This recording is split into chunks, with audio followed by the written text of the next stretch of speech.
Morning, welcome to channel ई पाठशाला।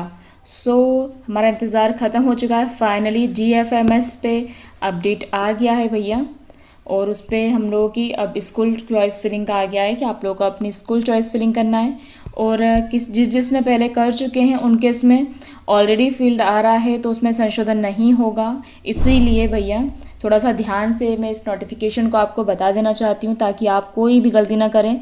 मैं इसकी एक एक चीज़ आपको पढ़ के बताना चाहती हूँ, ताकि आपसे कोई गलती ना हो या मुझसे कोई गलती ना हो कि आपको मैंने ये चीज़ नहीं बताई है। ओके, सो चॉइस फिलिंग करने से पहले थोड़ा सा इसको ध्यानपूर्वक समझ लें, ठीक है।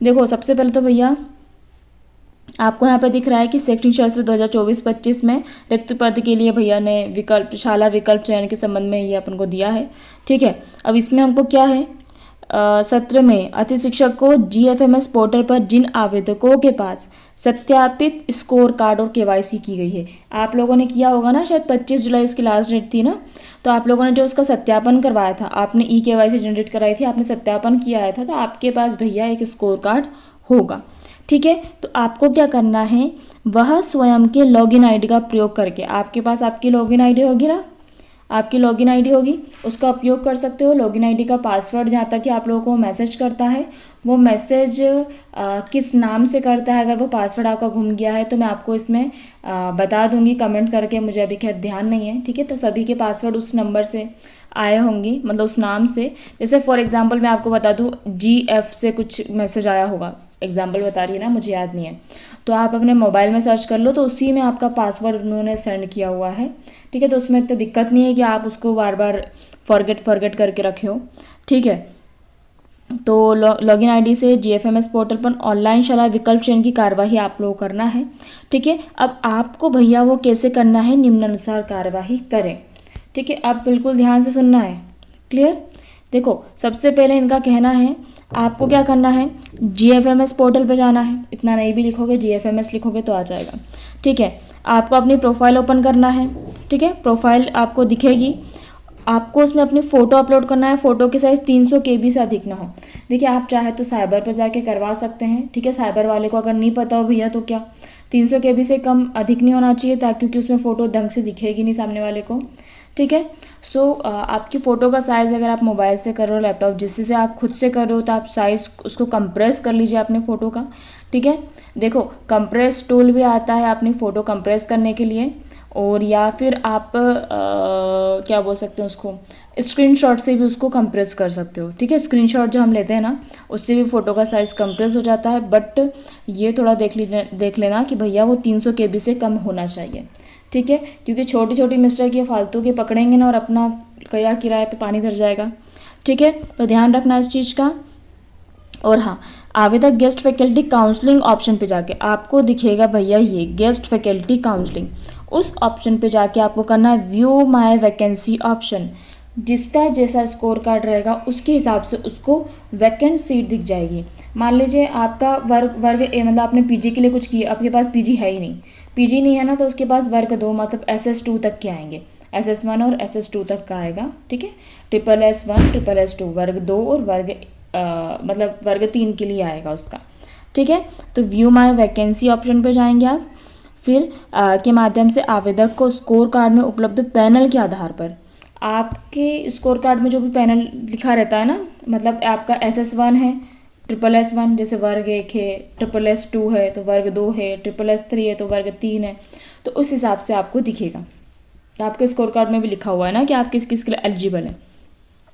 ओके, सो नेक्स्ट, अतिथि शिक्षक हेतु संभावित रिक्तियाँ GFMS पोर्टल पर आवेदक के लॉगिन पर, आप जब उसको लॉगिन करोगे तो आप देख सकते हो कि जिलेवार, ब्लॉकवार, पैनलवार कितनी होगी, आप खुद देख सकते हो, ठीक है। उसके बाद आपने जिसमें अतिथि शिक्षक कोड, अतिथि शिक्षक रिक्त कोड एवं रिक्तियों की संख्या भी प्रदर्शित होगी, ठीक है। तो अपने को जो स्कूल में जाना है उसका कोड मतलब लिख के रख लेना है ना, आपको जिस विद्यालय में जाना है, क्योंकि भैया हम सभी यही सोचते हैं ना कि आपको पास वाला मिल जाए या जिसमें भी आपकी प्रायोरिटी हो भैया, ठीक है। तो उसको आपने को लिख के रखना है, और इन्होंने बोला है कि ज़्यादा से ज़्यादा भरें, क्योंकि इसमें नहीं तो इसमें, इसमें नहीं तो इसमें, इसमें नहीं तो इसमें, मतलब उनका भी ऐसा है कि कोई स्कूल खाली ना, और हमारा भी ऐसा है कि कहीं तो लग जाए, ठीक है। तो ज़्यादा से ज़्यादा आपने को भरना है। आवेदक शाला विकल्प चयन करने में अतिथि शिक्षक रिक्त कोड को दर्ज करेंगे। जब आप विकल्प चयन करेंगे तो आपको अतिथि शिक्षक रिक्त कोड को दर्ज करना है। वही मैंने आपको बोला ना, आपको वो लिख के रख लेना है पेपर पे, ठीक है, किसी कागज या पेपर पे कि अतिथि शिक्षक रिक्त कोड क्या है। उसके बाद आपको उसको विकल्प को कोड को डालना है, ठीक है। तो कार्ड की जानकारी के उपरांत आपको संबंधित पैनल की जानकारी प्रदर्शित हो जाए कि हाँ भैया देखो यही वाला स्कूल है या नहीं। आप उसका कोड डालेंगे तो दिख जाएगा ये उसका पैनल, ठीक है।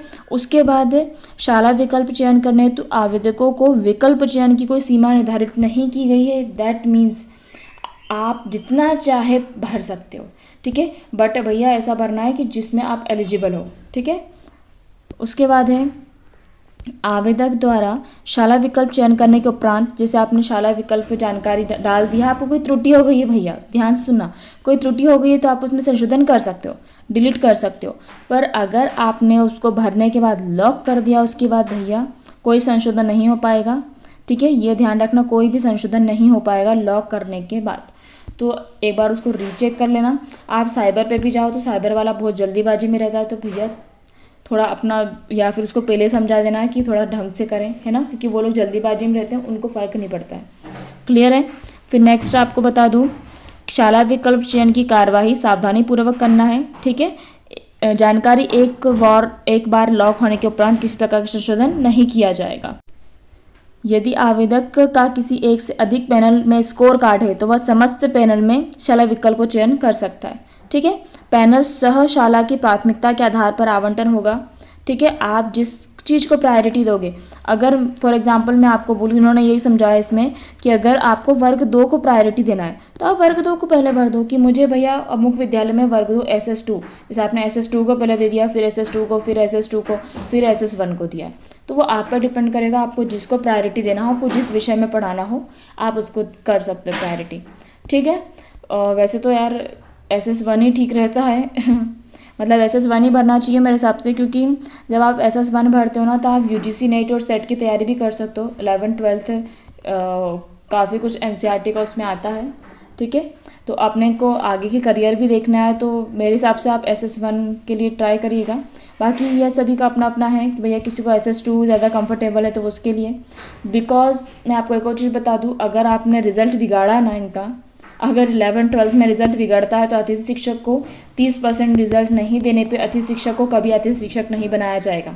ये चीज़ का भी ध्यान रखना, ठीक है। तो क्योंकि काफ़ी लोग आप लोगों को ये चीज़ नहीं बताएंगे कि आपको निकाल भी सकते हैं, ठीक है। तो ये चीज़ का ध्यान रखना। और हाँ, ये उन्होंने यही बता दिया है जो मैंने अभी आपको समझाया। जैसे फॉर एग्जाम्पल आवेदक किसी SS2 को पहली प्रायोरिटी दे रहा है, ठीक है, SS1 को दूसरी प्रायोरिटी दे रहा है, तो उसके हिसाब से उसको SS2 पहले दी जाएगी, SS1 बाद में दी जाएगी, राइट, ठीक है। तो उस हिसाब से हो जाएगा, प्राथमिकता क्रम में दर्ज किया जाए, वही पैनल में रिक्त मेरिट क्रम में आवंटित होगी, ठीक है। और जो भी मेरिट क्रम में आवंटित किया जाएगा, जिसके स्कोर कार्ड नंबर ज़्यादा होंगे उनको आवंटित किया जाएगा, ठीक है। समझ में आ गया है। आवेदक द्वारा शाला विकल्प की जानकारी दर्ज करने के उपरांत सबमिट एंड लॉक आपको करना ज़रूरी है, नहीं, ठीक है। नहीं तो आपकी जानकारी सबमिट ही नहीं होगी। सबमिट करके लॉक करना और उसको पहले चेक करना, ठीक है, कि आपने सही किया है कि नहीं, कुछ चेंजेस वगैरह करना है तो नहीं, थोड़ा सोच समझ के पेपर पे लिख लाख के पूरा उसको करना, ठीक है। एक उस नॉर्मल उन्होंने निर्देश भी दिए हैं, ठीक है। आवेदक का किसी एक पैनल में विद्यालय आवंटन होने पर दूसरे पैनल में विद्यालय आवंटन नहीं होगा। इसीलिए आपको बोल रहे हैं भाई साहब कि आपको प्रायोरिटी देना है। अगर आपने एक SS2 वर्ग 2 के उसमें प्रायोरिटी दी है तो वर्ग 2 में आपका अगर हो गया है तो वर्ग 1 में आपका नहीं होगा, ठीक है। जिसमें आपका हो गया है उस हिसाब से आपको प्रायोरिटी देना है। सेकंड चीज़ ये बोल रहे हैं, सूचित किया जाता है कि अपनी सुविधा के अनुसार रिक्तियों को पृथक से कागज़ पर लिख लें। अच्छा, इन्होंने भी लिखा था ऐसा, मैंने नहीं देखा था इसको, ठीक है। तो प्राथमिकता से क्रम निर्धारित करने के उपरांत ही प्रविष्टि करें, ठीक है। मोर ओवर ये बोल रहे हैं कि जैसे जैसे विद्यालय की प्रविष्टि करेंगे उसी के आधार पर उनके अनुसार प्राथमिकता निर्धारित होती जाएगी, ठीक है। एक और चीज़ इन्होंने भैया आपको बता दी है कि अगर अभी प्रमोशन वगैरह चल रहे हैं, अगर कोई भी व्यक्ति परमानेंट आता है, कोई भी रिक्ति में कोई भी परमानेंट व्यक्ति आता है तो आपकी गारंटी नहीं है कि आपको वो रखेंगे ही, ठीक है। तो ये इसमें भैया आपको देखना पड़ेगा कि क्या सिस्टम है अब इनका। तो अतिथि कोई क्लेम नहीं कर सकता है, वो फिर अतिथि है भैया, अतिथि है, आप कोई परमानेंट घर के सदस्य नहीं हो, अतिथि हो आप, तो आपका मतलब समझ लो आप, ठीक है। तो कोई परमानेंट आएगा, कोई नियमित शिक्षक पदस्थापना होने के कारण पदस्थापना होंगे, तो अतिथि शिक्षक की सेवा स्वयं ही समाप्त हो जाएगी, ठीक है। मोर ओवर विद्यालय आवंटन प्रक्रिया के समय पोर्टल पर प्रदर्शित रिक्ति के विरुद्ध ही ज्वाइनिंग की रिक्वेस्ट शाला प्रभारी के पोर्टल के माध्यम से की जाएगी। जितनी दिख रही है ना रिक्ति के विरुद्ध ही ज्वाइनिंग होगी, ऐसे नहीं होगी, जितनी पोर्टल प्रदर्शित हो रही है उसी के माध्यम से होगी। ओके, सो इतना दे दिया था इन्होंने। इसके साथ ही इन्होंने जानकारी दी है आपको शाला विकल्प का चयन 4 तारीख मतलब कल से लेकर 9 तारीख तक का ही टाइम दिया है। 10 को आपको जो है मेरिट के आधार पर विद्यालय का आवंटन हो जाएगा, ठीक है। फिर 11 को आपको स्कूल में जाके आपका सत्यापन वगैरह करवाना है, ठीक है, प्रमाणीकरण वगैरह होगा, उसके बाद आपकी ज्वाइनिंग हो जाएगी, ठीक है। तो इतना इन्होंने दिया था। तो आई होप आपके काफ़ी कुछ डाउट्स क्लियर हुए होंगे, और अगर आपको और बहुत अच्छे से समझना हो तो मैं उसका देखती हूँ प्रैक्टिकली, अगर आपको किसी का फॉर्म वगैरह भरूँ तो मैं उसके थ्रू भी आपको दिखा दूँगी, ठीक है। बाकी ऐसा है कि आप शाला विकल्प का चयन तो आपने खुद से देख लीजिए, और किसी प्रकार का डाउट वगैरह हो तो you can ask me in comment section. Thank you for watching my video. मिलते हैं नेक्स्ट वीडियो में।